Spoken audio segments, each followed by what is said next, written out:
Welcome back, everybody. Today we're going to talk about the Samsung Bespoke refrigerator and why we decided to jump into the Samsung ecosystem with our home appliances. Before we get started, if you're into tech, hi-fi, or movies, be sure to push the subscribe button for new weekly videos. Today we're going to cover everything about this Samsung refrigerator so you'll know if this is the right refrigerator for you to purchase. Now, to get started, I want to talk a little bit about kind of the high-level reasons we bought this refrigerator, and then we'll go through the purchase process, then we'll get around to the actual refrigerator itself. So we purchased this refrigerator because we wanted, one, a high-quality product, a product that had the right look, but then also a product that would work with all of the other technology that we have in our home. And that's what Samsung really brings to the plate, right? So first off, outside looks gorgeous, right? This is all glass. It's a really, really nice look.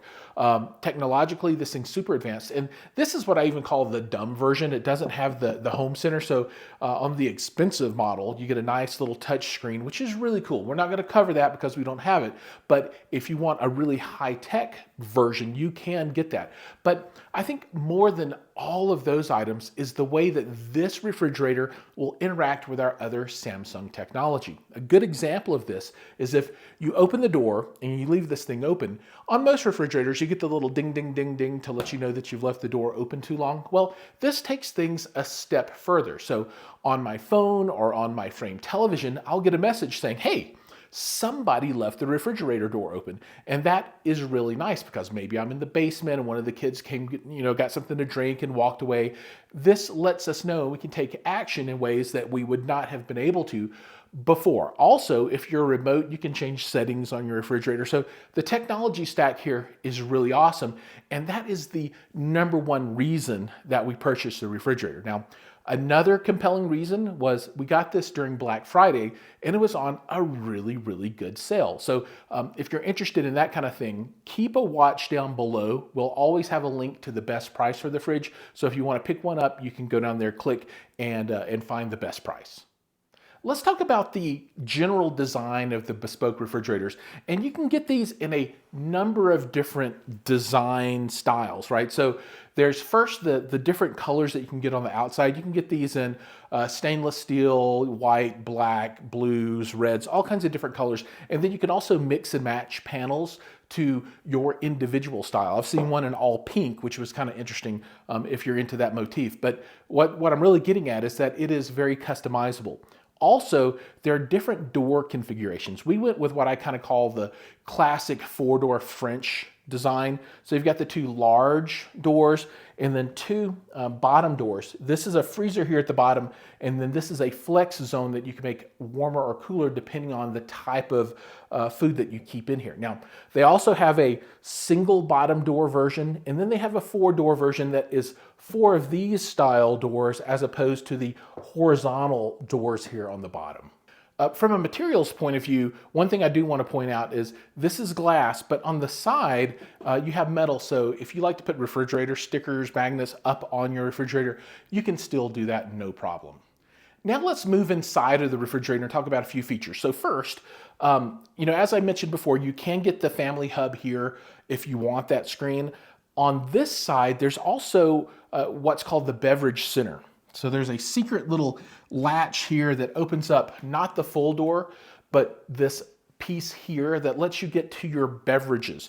And what's interesting here is that you've got water, but then also a pitcher that auto fills. You could also put tea leaves and that kind of stuff, fruit in here to flavor this water if you want to, but this will always stay full and always stay cold. So as you empty it, all you have to do is slide it back in and it will fill back up. We also put drinks and yogurts and that kind of stuff here in the door, so it's easy to access those without opening up the entire refrigerator. Now let's talk about the refrigerator section. So we've been living in this thing for a while, so you get to see all of our food, but the take-home message here is there's no ice in the door. Ice is in the bottom. You have water in the door, and then you have your different zones. Your controls are here on the right-hand side. Your water filter is here in the center. So very easy to change as opposed to like the LGs where you have to really get up in here to change those water filters. This is very straightforward and easy on the front. You've got a number of drawers here. We bought a bunch of plastic inserts so that we could organize things a little bit better. Space on the doors is nice. These are really quite deep. You know, we keep the big items, milk here, eggs up at the top, drinks, condiments here on the side, and it's been very, very good so far. This center drawer is a flex drawer, and what that means is you can set this to different temperatures. We use this on the deli setting, so we keep cheeses and deli meats and that kind of stuff in here, some cookies, but you can make this colder, not quite freezer temperature, but you can make things get slushy if you want to, so it's kind of quasi-freezing if you want to go that cold. Now down at the bottom, you've got your freezer, and this is my favorite part of the refrigerator, right? Because inside here, you get two different kinds of ice. You get small ice, and then you get larger cubed ice as well. A drawer here that's in the freezer, and then you slide this back, and you get to the full freezer space down at the bottom. This ice does take up space in comparison to units that have ice up here on the door. So you do give up a little bit of freezer space. But for me, I'm an ice fanatic, and I really, really appreciate this feature. So it was a no-brainer from my point of view. So just a few things to point out in summation for the unit. We've had this for a couple of months now, and some really big things that jump to mind are, it doesn't really pick up fingerprints. So this is really easy to keep clean and looking good, as opposed to stainless steel that we've had in the past, which always seems to look not so good unless you put a lot of time into it. We have noticed also late at nighttime, it makes some interesting noises. And I don't know if this is a defrost cycle. It's never caused any issues, but you know, that's something to be aware of, that you know, depending on time of day and what the refrigerator is actually doing, it might sound a little bit different.